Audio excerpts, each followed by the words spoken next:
A Russian cargo plane delivered helicopters, weapons and ammunition from Russia to Mali on Thursday. Mali brought the 4 M1-171 helicopters last December to support its army in their battle alongside the French, European and UN troops with the Al-Qaeda and Islamic State-linked terrorists. Mali bought the hardware from Russia, a country with which it has always maintained a friendly relationship.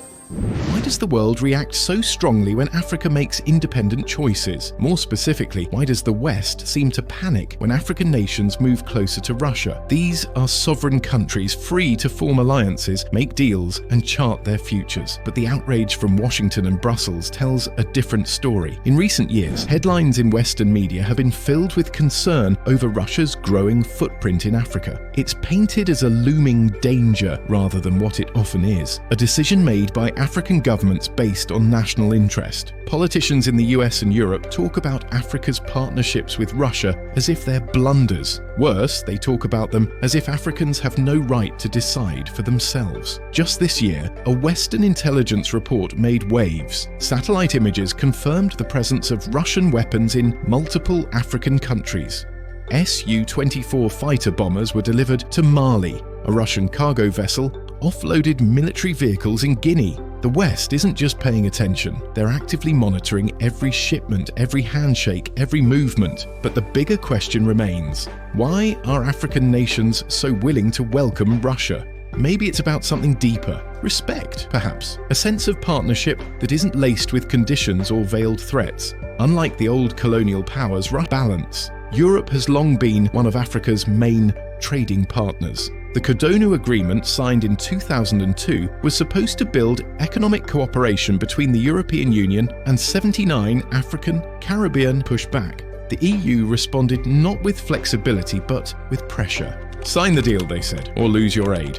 It was less negotiation, more ultimatum. Some leaders gave in, seeing no other way, others resisted, but the message was loud and clear. There's no room for independence if it threatens Western interests. That's not partnership, that's coercion, and that's why many African countries are now turning to alternative allies, not out of desperation, but out of determination. Russia isn't the only one. China, Turkey, India, Iran, they're all forging new ties with African nations. They're offering trade, infrastructure, defense support, often without the political baggage that comes with Western aid. And this shift has the West worried, because for the first time, Africa is realizing it doesn't need to play by someone else's rules. It doesn't need to beg for loans or apologize for choosing new friends. It doesn't need to obey outdated frameworks. Africa is no longer waiting to be invited to the table. It's building its own, and this, more than anything, is what's causing panic in the West. When Africa began gaining independence in the 1960s, the expectation was that freedom would bring real control over land, over economies, over futures. But what happened instead was a slow, calculated replacement of colonial chains with economic ones.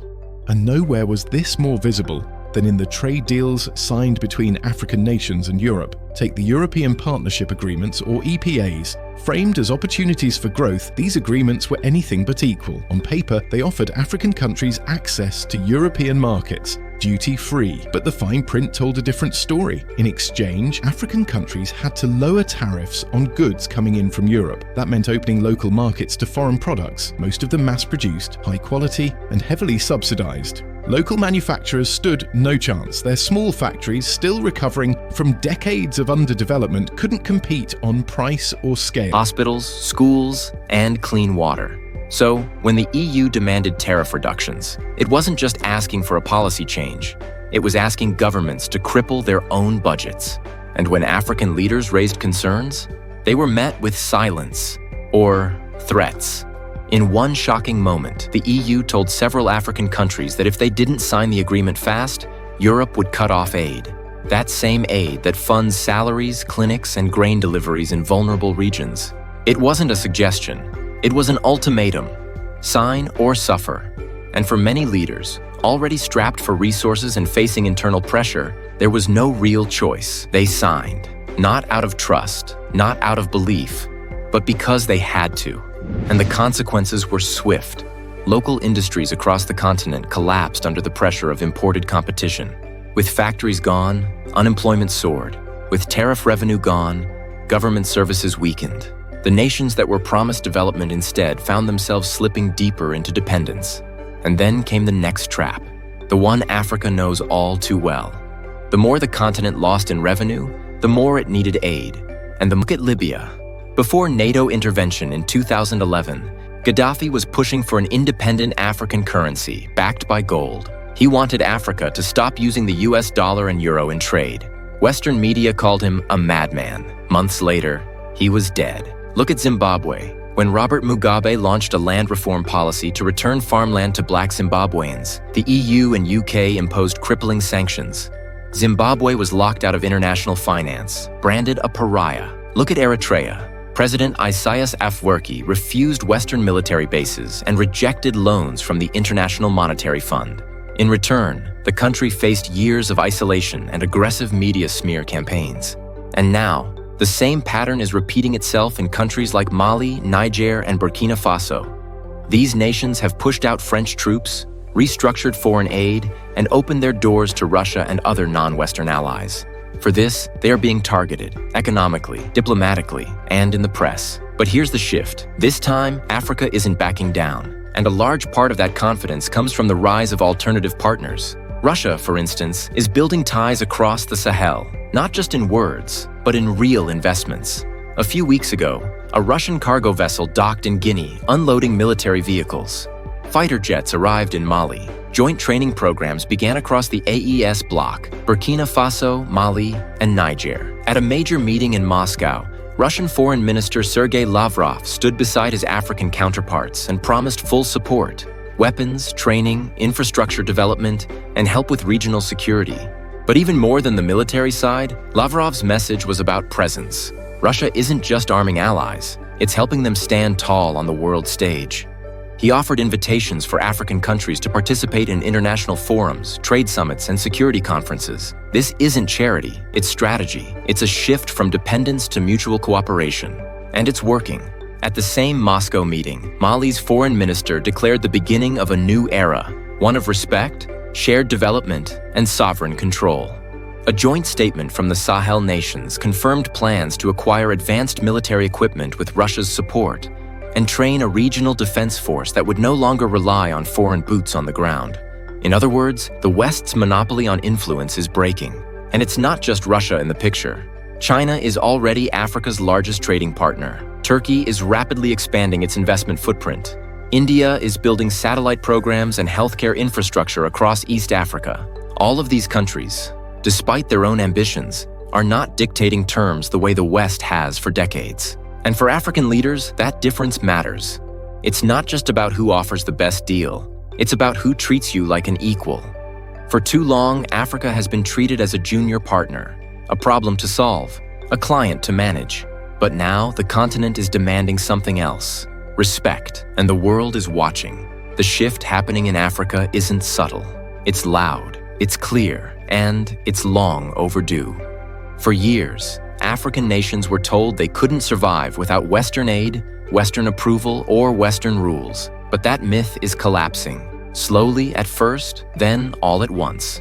What we're witnessing now is the emergence of a new Africa, one that refuses to be lectured, bullied, or controlled. And one of the biggest drivers of this change is coming from within. Across the continent, a new generation of leaders and citizens is rejecting the old status quo. They are educated, connected, and unafraid to challenge power. They're no longer satisfied with handshakes in Brussels or photo ops in Washington. They want something real, something that serves the people, not foreign investors. Leaders like Captain Ibrahim Traoré of Burkina Faso are a reflection of this mindset. Young, bold, and unapologetically African. He speaks openly about the failures of the past, about how Africa has been manipulated for decades, and about how it's time to end that chapter. And it's not just rhetoric. In the past year, we've seen French troops kicked out of Burkina Faso. We've seen Niger and Mali follow suit. These were once strongholds of Western military presence. Today, those same countries are building new defense strategies. With Russia, not Paris. The AES bloc, the alliance between Mali, Burkina Faso, and Niger, has become a symbol of this transformation. It's not just about security, It's about unity. It's about ending decades of interference and crafting a homegrown solution to Africa's challenges. And the timing couldn't be more urgent. For decades, Africa has been told to liberalize its economy, to remove protections, open markets, and let the invisible hand of capitalism do its work. But the reality is that this model failed. It didn't bring prosperity, it brought chaos. Local industries were decimated, youth unemployment skyrocketed, public services collapsed, and the only thing that grew was foreign debt. Now African nations are reclaiming control. They're pushing for regional integration, for trade that actually benefits Africans. The African Continental Free Trade Area, AFCFTA, is one of the largest free trade zones in the world, and it's African-led. Countries are tearing down colonial-era borders. Kenya and Rwanda have opened their borders to all Africans. Others are following. This is what real sovereignty looks like, and it's sending a message. Africa doesn't need to look outward for every solution. It can build strength from within.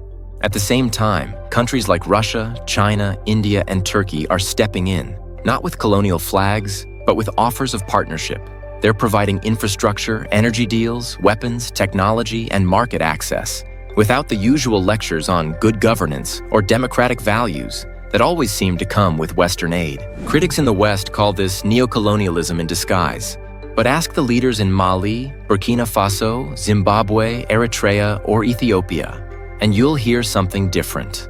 You'll hear that it's the first time in decades someone showed up without trying to dominate them. You'll hear that it's about dignity.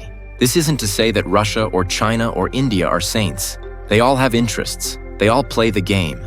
But the difference is, they're not trying to tell Africans how to be African. They're not trying to decide elections. They're not demanding military bases. They're not holding back aid until leaders behave. They're not using the media to destroy reputations when deals fall through. And that's what makes them attractive. Not because they're perfect, but because they're different. Back in Moscow, during the high-level quadrilateral meeting, Russian Foreign Minister Sergei Lavrov made it clear, Russia isn't just here for arms deals. It's here for long-term cooperation. Roads, railways, energy projects, food production, even education and training. He extended an open invitation for AES nations to join global platforms, including the Russia-Africa Forum, which is already preparing for its next summit in 2026. These forums are designed to elevate African voices, not just listen, but be heard. That level of inclusion hasn't always come from the West. Just think about how often Africa is brought to the table, not as a decision maker, but as a background participant. Think of how many G7 or G20 summits happen without a single African leader given equal space to speak. That silence is being broken.